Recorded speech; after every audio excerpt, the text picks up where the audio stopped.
Et salut tout le monde, c'est Kakit. On se retrouve aujourd'hui pour la quatrième semaine de la Hades Draft League. On continue notre voyage. On va encore une fois regarder deux nouvelles games cette semaine. On va commencer par de la Division 4 entre Andy Jambon alias Dumbat et Lithium alias Mushroom. Non, pas hashtag, alias évidemment. Donc c'est un bon match de Division 4. Et ensuite, on va avoir le match entre Iolix et Jorgetta 57. On va y aller tout de suite avec de la Division 4. On va commencer cette fois-ci par Dumbat contre Mushroom Flower. Du côté de Dumbat, on a donc un Weavile, un Primarina, un Moltres, un Iron Trades, un Raging Bolt et un Mesprit. Le 6, ouais, le 6 est franchement cool.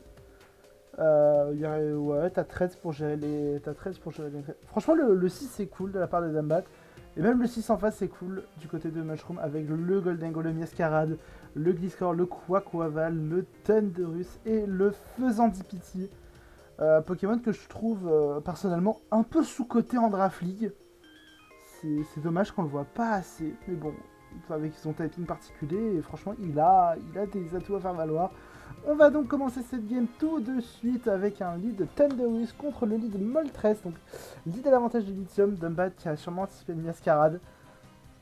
Oh, ça va taper le bulk up direct du côté du Thunderous. Double bulk up sur le trade qui est plus speed.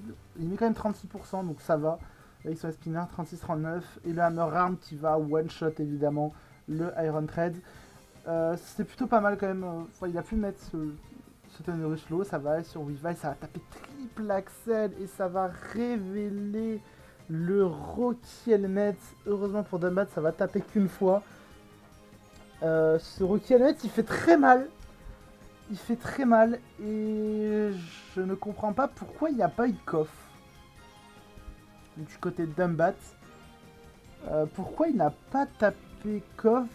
Est-ce qu'il a calque avant les TK d'Iron Trades? Mais quand même, je me dis, à plus 2, le Iron Trades a quand même fait 36 puis 39% à plus 2 en def. Donc je pense pas non plus qu'il soit énormément investi en bulk. Donc je suis assez étonné de ne pas voir de sabotage partir et ça fait mal quand même. Après, il s'est dit triple axel était gratuit. Pas tellement, parce que triple axel, il y a Goldengo qui peut venir, il y a Quaquaval, les deux peuvent venir quand même sur le triple axel. Je suis pas fan du tout de ça, j'aurais bien vu un coffre, surtout que là vraiment coffre, t'enlèves le Rookie Helmet du Quaquaval, et sans le Rookie Helmet, je pense que Quaquaval va avoir un peu plus de mal à gérer le Weavile, parce que je pense que ça va être le switch in Weavile toute la game. On va donc continuer, ça va aller sur le Mesprit, sur un double switch de la part de Mushroom. Ça va aller sur Thunderous pour taper demi-tour. Il a demi-tour, du coup il a sûrement un Stabelec en last. Ça va poser le Reflect pour aller sur Primarina. Oh, sur le clone. Oh, s'il te plaît, dis-moi que t'as Sparking Area. S'il te plaît, Dumbat.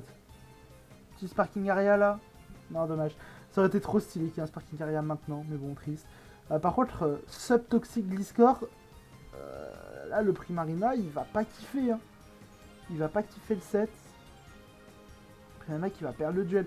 Ça va aller sur Faisant des Pity en anticipant, alors que Dumbat va quand même aller sur Weavile.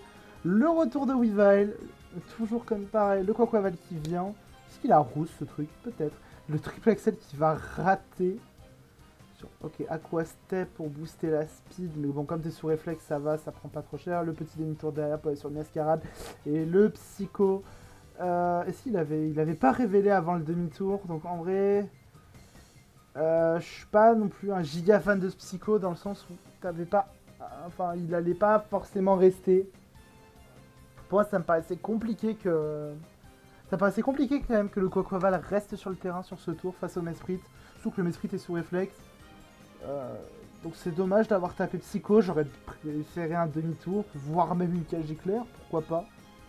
Je sais pas s'il a toujours coff en Paldéadex. Mais bon, enfin voilà, j'aurais préféré autre chose que ce Psycho. C'est dommage. Ça va. En plus, la fin du réflexe et du coup la Miascarade qui a lui son sabotage gratuit, ça va laisser mourir le Mesprit. Début bien compliqué pour Dumbat. Ça va quand même aller sur le Raging Bolt Proto Attack Speed. sur le demi-tour. Donc déjà, le Miascar des Patchos et les dégâts de Dragon Pulse sont énormes sur ce Discord. Raging Ball va tanker le séisme et va prendre le kill avec Dragon Pulse. Ça va aller sur le Golden Go. Thunderclap, voilà, tu cherches pas forcément. Du côté de Mushroom, ça cherche pas forcément à prendre de risques. Ça veut prendre le kill. Et je pense qu'il a raison. Mushroom a un avantage. La Shadow Ball était gratuite parce que le Hard Weavile il paraît compliqué. Non, franchement, la Shadow Ball était gratuite. Tu veux pas être trop greedy en tapant un setup. Parce que bon, après, si le Golden Go tape la Ciplot et que le Raging Ball tape CM, bon, tu tenais quand même le Thunderclap à +1, mais t'as pas voulu forcément être greedy. Et je comprends un peu l'idée. Donc pourquoi pas. Ça va te prendre le kill avec la Shadow Ball. Le retour de Weavile. Cette fois-ci, il va taper Koff. Et là, il va taper Koff au moment où Mushroom décide de ne pas aller sur Quaquaval. C'est terrible. C'est tout simplement terrible pour Dumbat. En plus de ça, du coup, le Weavile avait bel et bien Koff. Du coup, pourquoi ne pas avoir Koff au premier tour? Là, clairement, s'il avait pu Koff au premier tour, il aurait une vie tellement plus simple, mais il l'a pas fait, donc c'est dommage. Ça va aller sur Quaquaval, le Weavile qui peut pas rester, l'Aquastep face au Primarina. Primarina qui vient très bien d'ailleurs sur Quaquaval. C'est plutôt cool. Quoi ouais, Psychos. Bon, il y a quand même des bons plays qui permettent à Dumbat de revenir un peu dans la game. Le Psycho sur faisant des petits, ça fait toujours plaisir. Même si bon, je pense qu'il a pas énormément... Enfin, faisant des petits, c'est quand même bulky sur le SPDF. Mais en vrai, ouais, là vous voyez, il aurait pu taper Moonblast, mais... Enfin... ça allait être compliqué quand même qu'il ramène Miascarade. En vrai, il aurait pu ramener Miascarade, mais la menace du Moonblast est trop gros. Parce que le Moonblast était quand même assez gratuit contre la team de Mushroom. Mais c'est le Psycho qui est parti. Donc bien joué Dumbat, ça permet de remonter un peu dans la game. Oula, c'est le Calmine sur le flip turn, ok. Sur le Weavile, ok, mais oui, mais le problème, c'est que le Quaquaval, eh ben ouais. Et là, il va taper triple axel. Il est obligé de taper triple axel. Il peut pas taper Koff contre le faisant des petits. Oh là là. S'il avait pu Koff ce Quaquaval en début de game. En plus, il est choice band. Je viens de réaliser. Mais... il a fait 60% au Quaquaval. C'est énorme. Il est choice band. Voilà, le Weavile. Hein. En vrai, c'était un peu prévu quand même qu'il soit choice. Mais c'est dommage. Et là, vous voyez quand même. S'il avait tapé Koff au premier tour. Il est tapé Koff.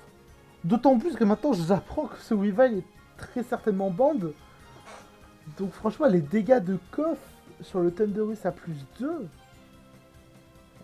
J'ai fait le calque en amont. Non ça c'est sur Quaquaval. Ouais, ça c'était pour voir qu'il était bien de choice band parce que là vous voyez que sur Quaquaval 0 bulk ça fait 36-43. Et genre même je pense sur Thunderus le Koff à +2. Ouais, 34%, alors qu'il était genre à 25% le Thunderus. Allez, on va être gentil, on va mettre full HP.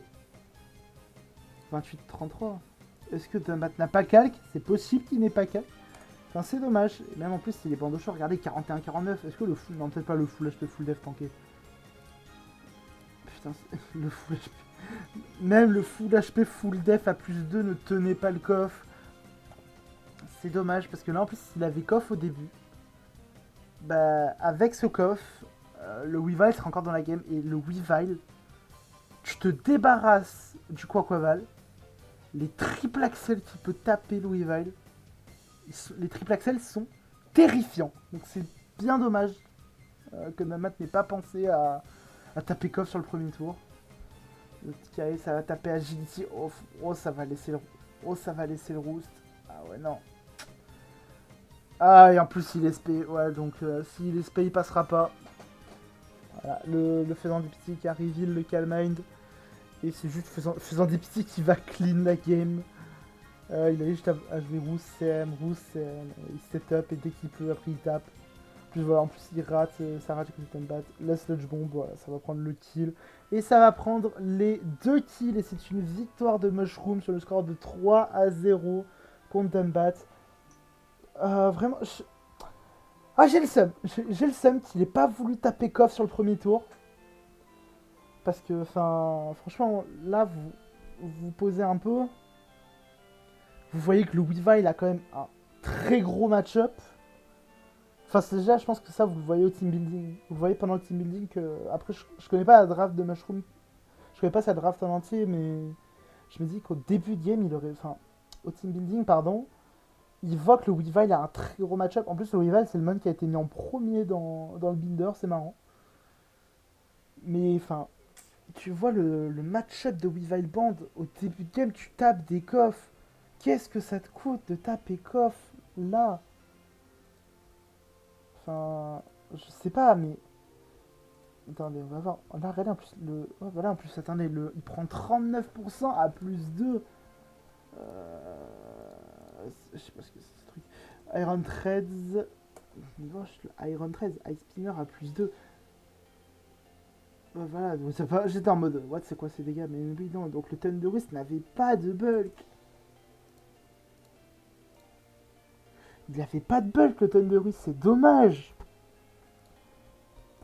Voilà, parce que bah, du coup, Weavile Bond, ça prenait le KO avec Koff tous les jours. Enfin, surtout que là, en plus, t'es plus rapide.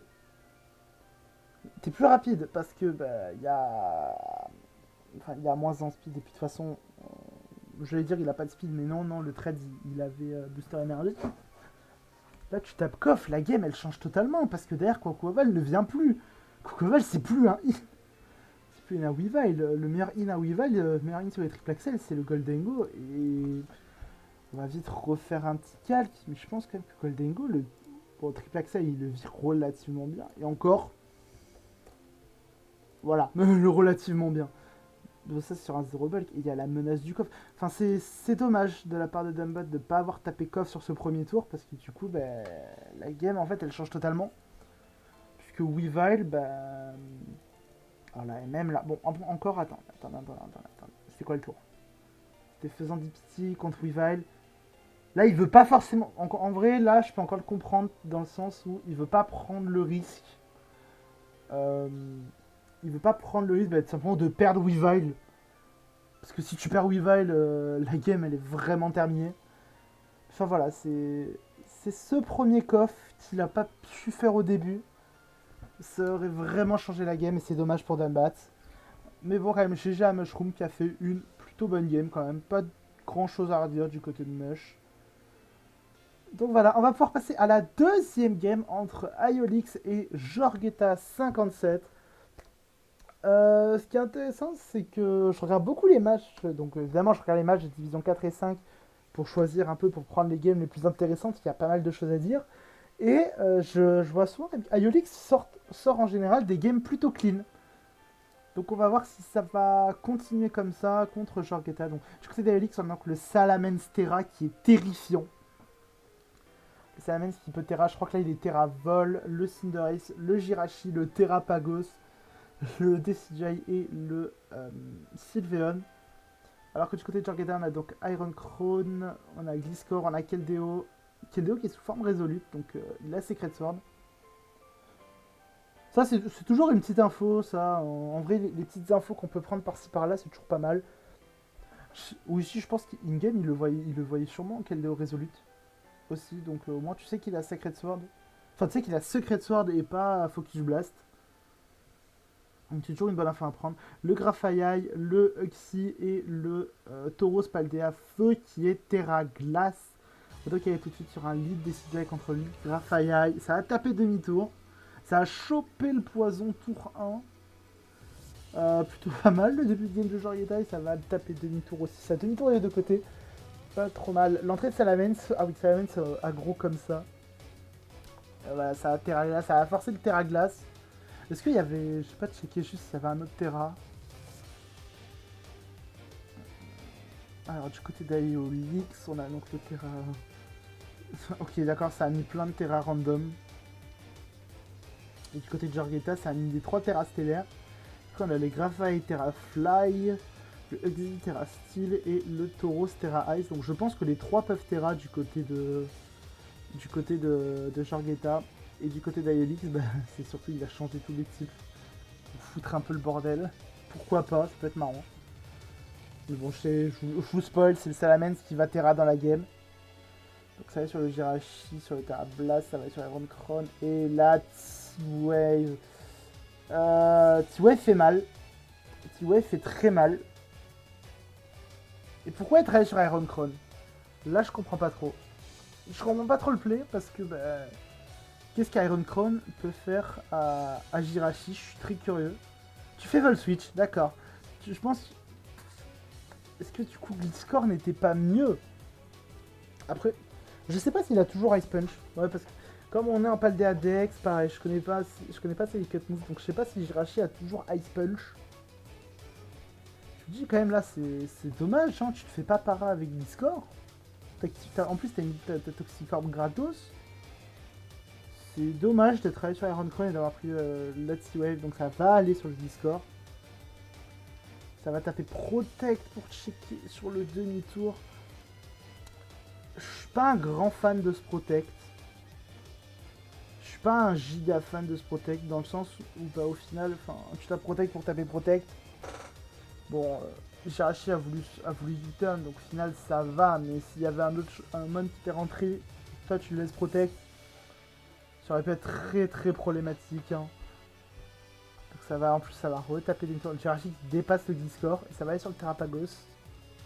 Terrapagos qui est plutôt gratuit sur la danse là. Et là c'est dangereux parce que Terrapagos a énormément de coverage. Il veut protect pour checker un peu. Ça va taper Rapid Spin, ça va retaper Rapid Spin pour prendre le boost en speed sur le Earthquake. T'as le Terra Shell donc tu t'en fous, c'est normal. Le problème c'est qu'il va quand même rechecker et ça va reveal le Ice Beam cette fois-ci. L'Iron Crown du coup qui prend un crit 25%. Attendez, 25% sur un crit. Ouais, il doit être à Sauvest, très certainement. Mais comme t'as pris la para, tu vas te faire punir pour cette para. C'est dur, mais j'ai presque envie de dire c'est mérité. Le Keldeo Boots. Pourquoi pas le Icy Wind. Ça anticipait quoi? Ça anticipait plus un Salamence, je pense, que le Decidueye, mais ça touche le Decidueye. Donc, why not? Sauf que tu fais pas assez mal, donc tu dois te barrer.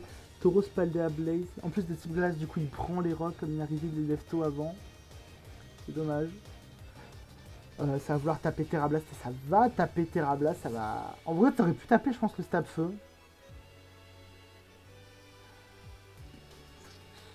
Ouais, tu voulais pas que le Salamence vienne gratuit, mais en vrai, quand t'es Terra Ice, jamais Iolix ramène Salamence. Hein. Jamais ça ramène Salamence. Et ça a tapé Feather Dance. Enfin, Feather Dance. Lance Plume du côté d'Iolix. Pourquoi pas, franchement. Ça fait toujours plaisir à voir, ça baisse en vrai, ça baisse l'attaque, donc why not, hein, ça met à moins 2. Et ça va quand même conserver le Decidueye en sac fodder plus tard. Le retour de Terrapagos, ça va directement aller sur Roxy, ça va pas chercher à vouloir protect le Terra Star Sand qui fait super mal, sa merde. 43%, ça fait mal. Et la cage éclair sur le Sylveon. Ça pose quand même les rocks sur la para. La question c'est est-ce qu'il voulait Wish ou est-ce qu'il voulait CM, le Sylveon.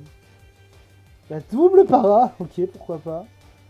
Ça va aller sur le Jirachi. Jirachi qui a l'air d'être gratuit. Il y a le coffre quand même, qui va enlever les leftos. Ok, ça va retourner sur le Discord. Bah non, tu dois aller sur le Discord. Et ça va taper Wish. Et là, c'est... Aïe aïe aïe. En plus, le Terrapagos qui est bot. Et ça va taper Séisme. Et du coup, et voilà, il a son Terra Shell de près. Il peut réutiliser le Terra Shell. Terrapagos qui est terrifiant dans cette game quand même. Le Terra Star Stand. Voilà, encore une fois. Hop. Ah, le Terrapagos qui est en train de faire un boulot. Le Secret Sword, du coup, on l'avait dit plus tôt. Le Terra Star Stand qui fait super mal, mais là, comme il a plus la résistance. C'est pour ça, quand même, que le talent de Terrapagos est quand même vraiment fort. Beaucoup disent c'est multiscale. Mais en fait, c'est bien mieux que multiscale. Parce que multiscale, enfin, même si ça divise les dégâts par 2.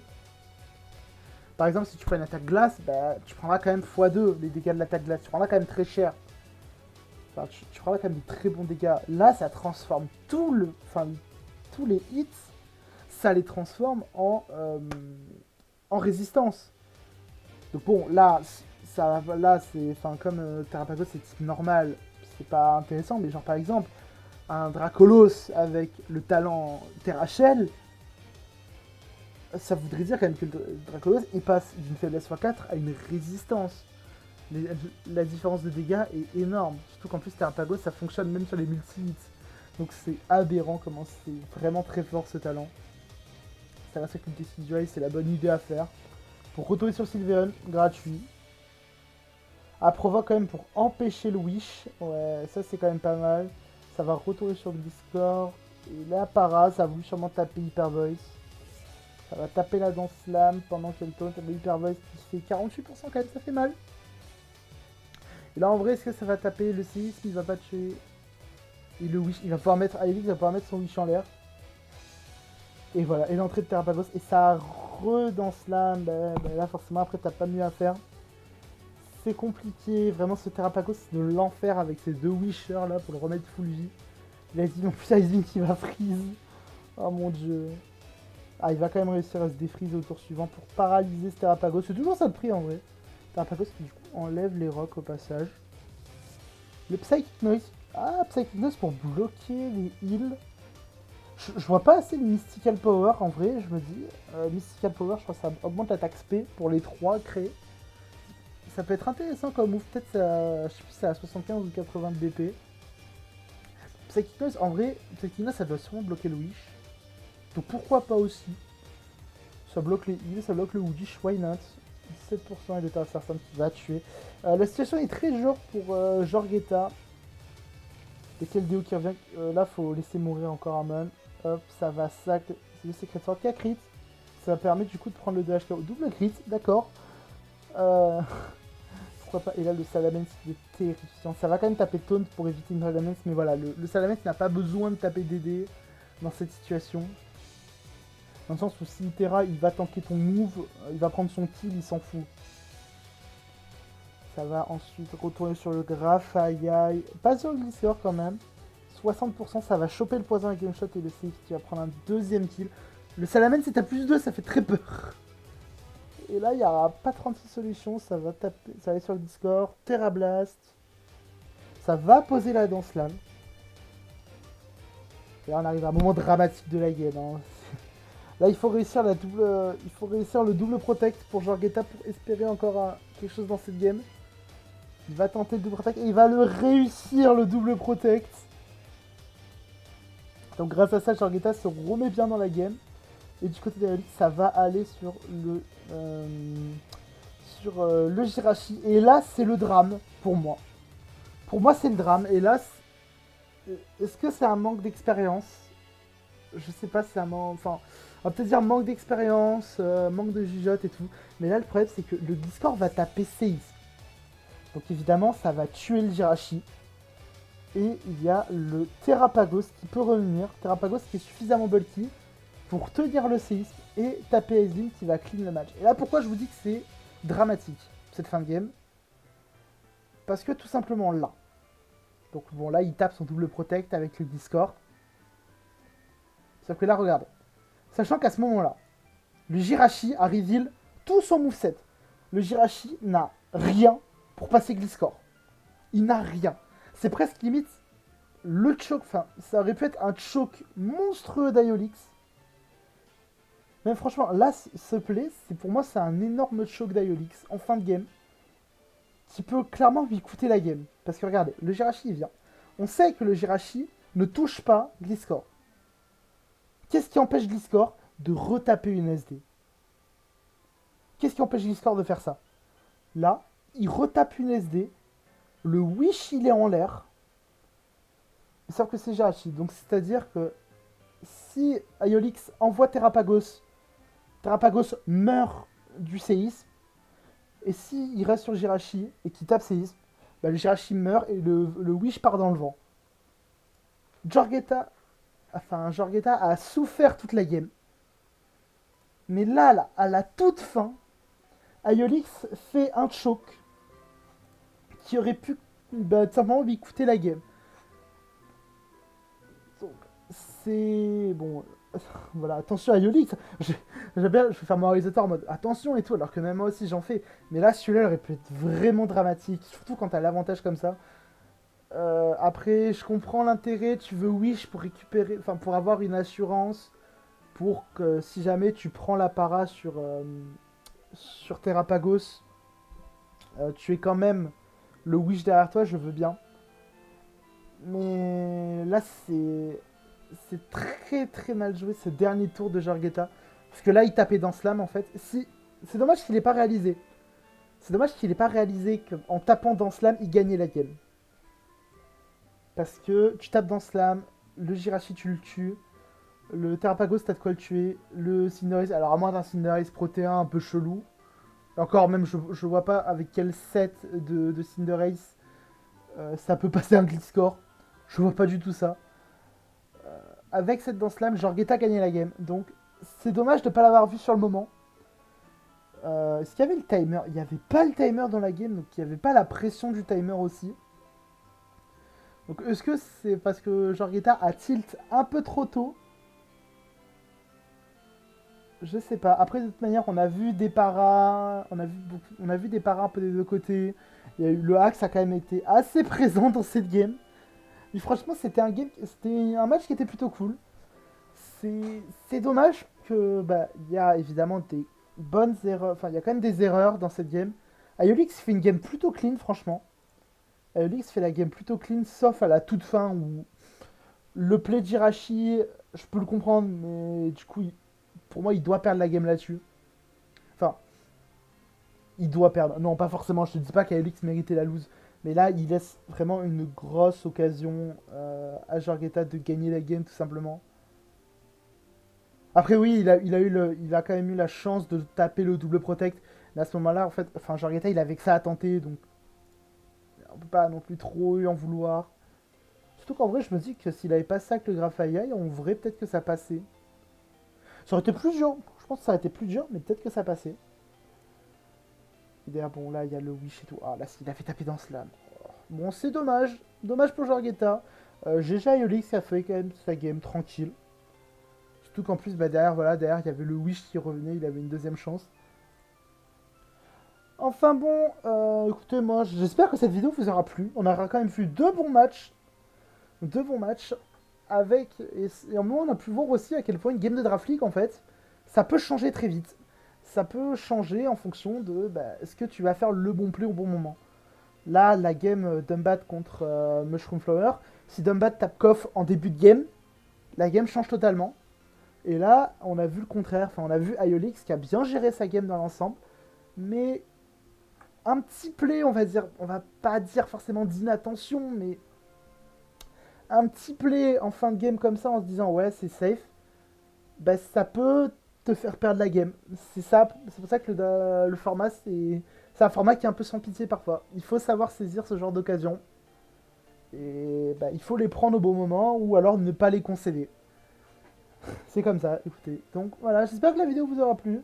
N'hésitez pas à mettre un petit like, à partager la vidéo aussi, c'est quand même assez important. Ça fait toujours plaisir. Un petit commentaire si vous trouvez que je raconte de la merde, vous pouvez le dire dans les commentaires aussi. Hein. Je suis ouvert au débat, ne vous inquiétez pas. Et d'ici, donc on se retrouvera du coup pour la semaine 5, hein, quand même. On va bientôt arriver au playoff. Bientôt arriver au playoff, on va voir un petit peu ce que ça donne. Je commenterai quand même des games de playoff aussi. Pas toutes, mais j'en commenterai quand même quelques-unes. Et sur ce les amis, on se dit à la prochaine fois. C'était Kaikit. Ciao tout le monde.